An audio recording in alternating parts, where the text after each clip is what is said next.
அக்காவுக்கு ட்ரீட்மெண்ட் பண்ணியா? பெரியார் கழகக்காரங்க யாரோ வந்து எங்க அக்காவை பாத்துக்கிட்டாங்களா? டேய் ஆம்பளைங்களா நீங்களா? உங்களுக்கெல்லாம் சீமான ஒரு மயிறு கூட புடுங்க முடிய மாட்டேங்குது. அதனால நீங்க என்ன பண்ணிட்டு இருக்கீங்க தெரியுமா?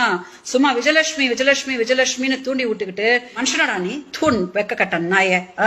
ஒரு பொம்பளை பிள்ளைய தூண்டி விட்டுக்கிட்டு இதே தமிழ் பிள்ளைகள் அமைப்பு இருந்துச்சு, யூடியூப் ரூட்டர்ஸ் எல்லாம் போய் உட்காந்து போராட்டம் பண்ணிட்டு வந்துருந்தீங்க. இன்ஃபேக்ட் அங்க போனீங்களா அலுவலகம், நாம் தமிழ் கட்சி அலுவலகம் வரைக்கும் நல்லா செவிட்டு பக்கம் சாத்தி தானே அமிச்சாங்க நாம் தமிழ் கட்சி. அப்ப எதுக்குடா ஒன்னும் பண்ண முடியல, விஜயலட்சுமி வச்சுன்னு சும்மா பழச்சுன்னு கிடக்குறியா? உண்மையிலே நல்லா அம்மா அப்பாவுக்கு பிறந்துக்கிறனா?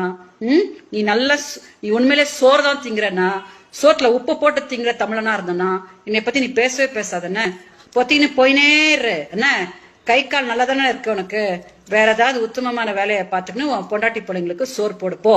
அதை விட்டுட்டு சீமான பத்தி கோயின்னு அவனும் ஆம்பளைப்படுத்துறேன் இவனும் ஆம்பளைப்படுத்துறேன்னு பண்ணுனா நீ நேர்ல கட்சினா நான் வந்து உடனே முதல்ல செருப்பு கழட்டின அடிப்பேன். ஏன்னா ஆம்பளைங்கன்னா தொடப்ப கட்ட நாய்ங்களா போய் கம்ப்ளைண்ட் கொடுத்து சீமான் மேல என்னத்தை புடுங்க முடியுமோ அங்க புடிங்கிக்கோங்க போங்க.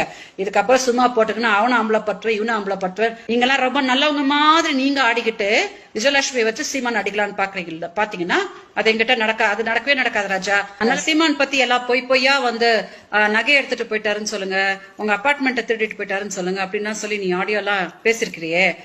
இந்த வேலையை பார்க்கறது போய் எங்கேயாவது பஸ் ஸ்டாண்ட்ல பிச்சை எடுத்து உன் பிள்ளைங்களை எல்லாம் காப்பாத்தலாம். அந்த வேலையை பார்த்து நிக்கிற. இதான் லாஸ்ட் வீடியோ உனக்கு. நீ நல்ல ஆம்பளைன்னா என் பக்கடி தலை வச்சே படுக்க மாட்டேன். நீ எல்லாம் எனக்கு ஒரு மயிறு கூட கிடையாது. ஓகே, சாணியார் அடி வாங்கிட்டு வந்திருக்கானுங்க. ஏண்டா வெக்கமா இல்ல உங்களுக்கு? அடியே இங்க வா, அவனுக்கு மூஞ்ச பாரு. எது சாணி எது மூஞ்சின்னு தெரியுதா? எல்லாம் ஒரே மாதிரியா இருக்கு.